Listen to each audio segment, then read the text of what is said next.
आपण माने प्रत्येक घरे घरे आपण माने देखिथिबे जे मां पूजा अर्चना करा जाए एवं विभिन्न देवादेवी पूजा अर्चना करा जाए घर शुभ एवं सबले घंट घोड़े रखता महाप्रभु से प्रत्येक घरे ओडिया घरे पूजा अर्चना करा जाए। आमे एबे अछु जाली साही रे जहाँकि काली पूजा कर दीर्घ वर्ष हेले काली पूजा कर किंतु तांको कहवा कथा होचे दियंग घरे प्रत्येक दिन किछि ना किछि पितल मूर्ति आसी उभा होउछन्ती। विस्तृत भाव आलोचना करिया जहाँ घरे अच्छु आम आज्ञा सकाल न्यूज को स्वागत टी आपन परिचय। मो ना विजय बेहरा जाली साही राम मंदिर पाख। आज्ञा एई काली आम देखिल जे काली मांगर मूर्ति रखछन केते वर्ष हेले काली को पूजा अर्चना करछन। आमर इथे काली नथिले आमर जगन्नाथ को पूजा होतला सब पूजा होतला मांकर आदेश आसिला परे सी आम गोटे बाउंसरे गुड़े की लुगाटे रखिलु माँ कही सी लुगाटा काढ़ला बेलू काली मूर्ति बाहर जो माँ को देखुं काली मूर्ति बाहर काली मूर्ति बाहरला आम से पूजा कर चलचु काली पूजा काली पर बाहर महादेव बाहर हनुमान बाहर मणिनागेश्वरी बाहर वैष्णोदेवी बाहर गरुड़ बाहर लक्ष्मी नारायण बाहर लक्ष्मी नृसिंह बाहर सबू मूर्ति नाग सबू आस्ते आस्ते गोटे पर गोटे माँ आदेश सब बाहर चलती। शुणिले कथाटी आश्चर्य लगुचे कहीं साधारण लोग विश्वास करेंगे माँ मूर्ति पाखे विभिन्न प्रकार मूर्ति प्रत्येक दिन स्थापित हो आश्चर्य लगुचे कारण साधारण लोग विश्वास करेंगे प्रत्येक दिन होची प्रत्येक दिन नहले भी 3 दिन 4 दिन जो बार नहीं मंगलवार शनिवार भल भल दिन नहीं कि सब जिन बाहर गोटे ऊपर गोटे बाहरी चली काली भी गणेश बाहर से पितल नुहे से माटीर मूर्ति बाहर आज्ञा ये हूँ से घर दियं घर प्रथम तो आसवे दियं घर को जहाँकि प्रथम काली स्वप्न होता माँ को गोटे बाउंस आसते माँ मूर्ति देख पारे किंतु ये हूँ से दियं घर जहाँकि प्रत्येक दिन एठी देखी पारे मूर्ति सब जो पितल मूर्ति अच्छी ये सब मूर्ति प्रत्येक 2 दिन 3 दिन एठी आसुचंती किभली भाव आसुचंती कहि परिबा ये गोटे चमत्कार बोली कारण साधारण लोक एठी विश्वास करि परिबेनी जे प्रत्येक दिन किसी ना किसी गोटे मूर्ति आसे आम शुणिले भी आमको आश्चर्य लगुच। विस्तृत भाव आलोचना करवा जहाँकि काली को पूजा अर्चना कर सहित आम आलोचना करा। मो ना प्रतिमा बेहरा मो माँ को पूजा करी आसी दीर्घ 5 वर्ष धरिक। अच्छा कहला प्रत्येक दिन 2 दिन भितर माँ किसी ना कुछ मूर्ति हूँ गणेश कहतु नागों मूर्ति हूँ या कि संभव हो माँ प्रथमे स्वप्नादेश दौरान यही जिनसटा घर को आसो बोली पछे आम पूजापूजी कर पूजापूजी कर सारे दुआर बंद कर बाहर बसचु बाहर 10 मिनिट पर माँ का आदेश जो कह खोल बोली आम खोलिला बेलू प्रत्येक मूर्ति थुआ होइथिबो। अच्छा माँ आदेश केमती मते ही मते ही माँ लगती माँ आदेश ही दियंती यही जिनसटा एमती हम से कर सारा पर ये सब जिनस मते देखा दउछि।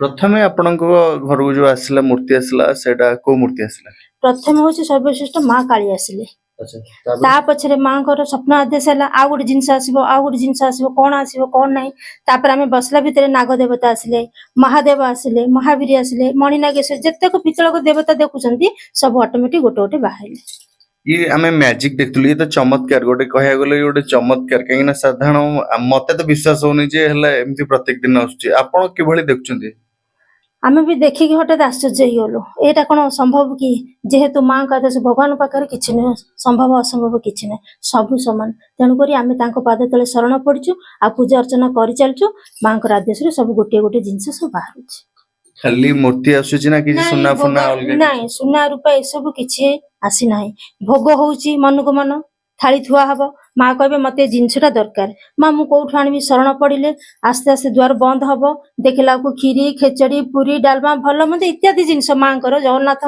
नाकचना महाप्रसाद ये भी आसिकी ऑटोमेटिक सब घरे थुआ आम पूजापूजी करूँ आउ जतक भक्त आस समस्ते खाई खुशी जी भक्त मैंने मानसिक नहीं आज्ञा सब मानसिक पूर्ण होउची आउ चारिआडू भी लोक आसुचंती महाप्रसाद भी आसुची आपण कहले आज्ञा हेडी सामने थुआ है महाप्रसाद देखंतु नाकचना थुआ है सब जिनस तो थुआ है जगन्नाथ सब प्रत्येक दिन आसो गुरुवार को गुरुवार माँ को पाखे आसी भोग ନିଶ୍ଚିତ ଭାବେ ଆପଣ ମାନେ ଦେଖୁଥିବେ ଏଠି ନାଗଙ୍କର ମୂର୍ତ୍ତି ଯାହାକି ଏବଂ ଦିଅଙ୍କର ବିଭିନ୍ନ ଦେବାଦେବୀଙ୍କର ମୂର୍ତ୍ତି ଅଛି, ଯାହାକି କହିବା ଅନୁସାରେ ପିତ୍ତଳ ମୂର୍ତ୍ତି ଆସୁଛି, ଯାହାକି 2 ଦିନ ତଳେ ଗଣେଶଙ୍କର ମୂର୍ତ୍ତି ଆସିଥିଲା, ଯାହାକି ମାଟିର ଆସିଛି। ତ ଆମ ସହିତ କିଛି ସ୍ଥାନୀୟ ଲୋକ ଅଛନ୍ତି ଯୋଉମାନେ ଏଠି ଆସୁଛନ୍ତି ପୂଜା ଅର୍ଚ୍ଚନା କରିବା ପାଇଁକା, ତାଙ୍କ ସହିତ ଆଲୋଚନା କରିବା। ଆପଣଙ୍କ ନାଁଟା କଣ? ଆଜ୍ଞା ଆଜ୍ଞା ଆପଣଙ୍କ ଘରଟା? ଆମର ପଛେ ପଡିଛି। କେତେ ଦିନ ହେଲାଣି ଆସୁଛନ୍ତି? ମୁଁ ଆସିଲାଣି 5-6 ମାସ ଖଣ୍ଡେ ହେଲାଣି। କଣ ବିଶ୍ୱାସ ରହିଛି ଏଠି? ମୁଁ ଯୋଉ କାମରେ ଆସିଛି ମୋ କାମ ସମ୍ପୂର୍ଣ୍ଣ ହେଇଛି, ମା ପୂରଣ କରିଛନ୍ତି। ମା ପୂରଣ କରୁଛନ୍ତି। ଆଜ୍ଞା। ଆଚ୍ଛା, ପ୍ରତ୍ୟେକ ଦିନ ଆମେ ଦେଖିବାକୁ ପାଇଲୁ ଯେ 2 ଦିନେ 3 ଦିନେ ଏଠି ଗୋଟେ ମୂର୍ତ୍ତି ଆବିର୍ଭାବ ହଉଛନ୍ତି, କେମିତି ଦେଖୁଛନ୍ତି ଜିନିଷକୁ? ସେଇଟା ତ ଆମେ ଦେଖିନୁ, ସେଟା ମା ନିଜେ ଜାଣିଥିବେ। ମା କହୁଛନ୍ତି ଆମେ ଯୋଉ କାମରେ ଆସିଛୁ ଆମ କାମ ସମ୍ପୂର୍ଣ୍ଣ ହେଇଛି, ଆମର ବିଶ୍ୱାସ ଅଛି। ଗୋଟେ ସାଧାରଣ ଲୋକ ତ ବିଶ୍ୱାସ କରିବା ବହୁତ କଷ୍ଟ, କିନ୍ତୁ ପର ଲୋକଠୁ ଶୁଣିକି ଏମିତି ଇଏ କରିକି ରହିଲୁ, ତାପରେ ଆସିଲା ପରେ ଆମ କାମ ସମ୍ପୂର୍ଣ୍ଣ ହେଲା, ଜାଣିଲୁ ଯେ ଏଇଠି ମା ଅଛନ୍ତି, ଠିକ ଅଛି, ସେଇଠୁ ବିଶ୍ୱାସ କଲୁ। ନିଶ୍ଚିତ ଭାବେ ଏଠି ଦେଖିପାରୁଥିବେ ସ୍ଥାନୀୟ ଲୋକ ଆସୁଛନ୍ତି, ପୂଜା ଅର୍ଚ୍ଚନା କରୁଛନ୍ତି, ଏବଂ ଏଇ ଯୋଉ ରାମ ମନ୍ଦିର ପାଖରେ ଯୋଉ ଜାଲି ସାହି ଅଛି, ଜାଲି ସାହିରେ ମାଙ୍କର ପୂଜା, ଯାହାକି କାଳୀ ମାଙ୍କର ପୂଜା ଅର୍ଚ୍ଚନା ଦୀର୍ଘ ବର୍ଷ ହେଲାଣି କରୁଛନ୍ତି।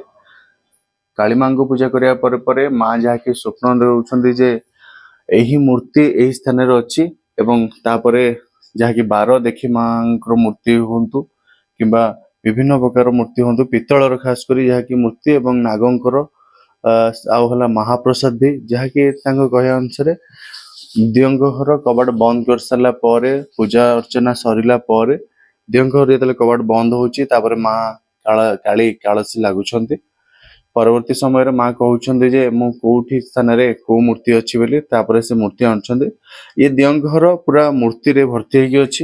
ଏ ମୂର୍ତ୍ତି ପିତ୍ତଳ ମୂର୍ତ୍ତିଠୁ ଆରମ୍ଭ କରି ଆପଣ ଏଠି ସବୁ ପ୍ରକାର ମୂର୍ତ୍ତି ଦେଖିପାରୁଥିବେ, ମାଙ୍କର ମୂର୍ତ୍ତି ଦେଖିପାରୁଥିବେ, ପିତ୍ତଳ ମୂର୍ତ୍ତି ଠାରୁ ଆରମ୍ଭ କରି ସବୁ ପ୍ରକାର ମୂର୍ତ୍ତି ଏଠି ଦେଖିପାରୁଥିବେ। କାହିଁକି ନା ଇଏ ଗୋଟେ ଚମତ୍କାର କହିଲେ ଅତ୍ୟୁକ୍ତି ହବନି, କାହିଁକି ନା ପ୍ରତି 2 ଦିନ 3 ଦିନରେ ଏଠି ପିତ୍ତଳ ମୂର୍ତ୍ତି ଇଏ ଦେଖିପାରୁଥିବେ, ଦୁର୍ଗାଙ୍କର କୁହନ୍ତୁ ହେଲା ଦେବାଦେବୀଙ୍କର କୁହନ୍ତୁ, ଏଠି ମୂର୍ତ୍ତି ସବୁ ଆସୁଛି, ଏବଂ ଏଠି ମହାପ୍ରସାଦ ଇଏ ଦେଖିପାରୁଥିବେ, ଏଠି ମହାପ୍ରସାଦ ବି ଆସୁଛି। ତାଙ୍କ କହିବା ଅନୁସାରେ ଗୁରୁବାର କିମ୍ବା ଯୋଉ ବାର ଅଛି, ସେଇ ବାର ଅନୁସାରେ ପ୍ରତ୍ୟେକ 2 ଦିନ 3 ଦିନରେ ଏଠି ମୂର୍ତ୍ତି ଯାହାକି ଆବିର୍ଭାବ ହଉଛି, ଇଏ ଗୋଟେ ଚମତ୍କାର କହିଲେ ଅଚ୍ୟୁତି ହବନି। କାହିଁକି ନା ମାଙ୍କର କୃପା, ଏଠି ଭକ୍ତମାନେ ବି ଆସୁଛନ୍ତି। ଆମେ କିଛି ଆଉ ଭକ୍ତମାନଙ୍କର ପ୍ରତିକ୍ରିୟା ନବା, କାହିଁକି ନା ଭକ୍ତମାନେ ଯୋଉ ଆସୁଛନ୍ତି କୋଉ ବିଶ୍ୱାସରେ ଆସୁଛନ୍ତି, କଣ ରହିଛି ବିଶ୍ୱାସ?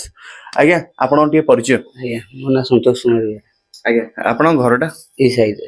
ଆଜ୍ଞା, ଏଠି ମାଙ୍କ ମୂର୍ତ୍ତି ପୂଜା ଅର୍ଚ୍ଚନା କରାହଉଛି, ଏବଂ ପିତ୍ତଳ ଯୋଉ ମୂର୍ତ୍ତିର ଆବିର୍ଭାବ ହଉଛି, କାହିଁକି ନା ଆମେ ସାଧାରଣତଃ ଗୋଟେ ଚମତ୍କାର କହିପାରିବା, ଏହା କେତେ ଦୂର ବିଶ୍ୱାସ କରିପାରୁଛନ୍ତି? ମୁଁ ଆଜ୍ଞା ସେ ମୂର୍ତ୍ତି ଫୂର୍ତ୍ତି କିଛି ଜାଣିନି, ମାଙ୍କ ପାଖକୁ ଆସୁଛି, 7 ମାସ ହେଲା ବହୁତ ଦୁଃଖ ପାଉଥିଲି, ଟିକେ ଭଲରେ ଅଛି, ମାଙ୍କ ଉପରେ ବିଶ୍ୱାସ ଅଛି, ସେଠି ଭଲରେ ଅଛି।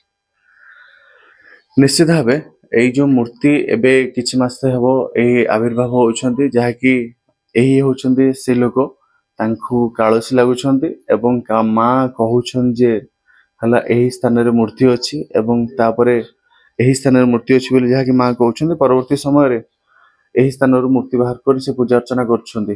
ପ୍ରଥମେ ଯେତେବେଳେ ମୂର୍ତ୍ତି ବାହାରିଲା, କୋଉ ମୂର୍ତ୍ତିଟା ବାହାରିଥିଲା ଯେତେବେଳେ ମନ୍ଦିରରେ? ପ୍ରଥମେ ତ ମୁଁ ମାଙ୍କୁ ପାଇଥିଲି, ତା ପଛରେ ବାହାରିଲେ ମହାଦେବ, ତା ପଛରେ ବାହାରିଲେ ମହାବୀର, ତାପରେ ମତେ ସ୍ୱପ୍ନେଇକି କହିଲେ ମା ମୋର ଏଇ ଜିନିଷଟା ଦରକାର, ଏଇ ମୂର୍ତ୍ତିଟା ନହେଲେ ମୋ ପାଖରେ ହବନି। ମୁଁ କହିଲି ମା ମୋର ନଥିଲା କଥା, ମୁଁ କୋଉଠୁ ଆଣିବି କହିକି ମୁଁ ଶରଣ ପଡ଼ିବାରୁ ସେଇ ଦିନ ଠାରୁ ସବୁ ମୂର୍ତ୍ତି ଅଟୋମେଟିକ ଆସ୍ତେ ଆସ୍ତେ ଚାଲିଛି। ଶେଷ ଥର ପାଇଁ କୋଉ ମୂର୍ତ୍ତି ଆସିଥିଲା? ଶେଷ ଥର ପାଇଁ ଆମର ଆସିଥିଲା ଯୋଉ ଲକ୍ଷ୍ମୀ ନାରାୟଣ ମୂର୍ତ୍ତି ଆସିଥିଲା, ତାପରେ ତ ଆଉ ଆସିନାହାନ୍ତି, ସେଠି ତ ପୂଜାପୂଜି ଚାଲିଛି ଆଉ କଣ। ନିଶ୍ଚିତ ଭାବେ ବିଶ୍ୱାସର ଯୋଉ କହନ୍ତି ଭକ୍ତି ଏବଂ ବିଶ୍ୱାସ, ସେଇଭଳିଆ ଜିନିଷ କିଛି ଦେଖିବାକୁ ମିଳୁଛି। କାହିଁକି ନା ସାଧାରଣ ଲୋକ ବିଶ୍ୱାସ କରିବା କଷ୍ଟକର ହେଲେ ବି ଏଠି ସେଇଭଳିଆ ଜିନିଷ କିଛି ଘଟୁଛି, ଯାହାକି ସେ କହୁଥିଲେ। ଏବଂ ପ୍ରତ୍ୟେକ ଦିନ ନହେଲେ ବି 2 ଦିନ 3 ଦିନରେ କିଛି ନା କିଛି ମୂର୍ତ୍ତି ଦିଅଙ୍କରେ ଆବିର୍ଭାବ ହେଉଛି। ଏହା ଚମତ୍କାର କହିଲେ ବି ଅଚ୍ୟୁତ ହେବନି। ପୂର୍ବରୁ ସରୋଜ କୁମାର ମଲ୍ଲିକଙ୍କ ରିପୋର୍ଟ, ସକାଳ ନ୍ୟୁଜ୍।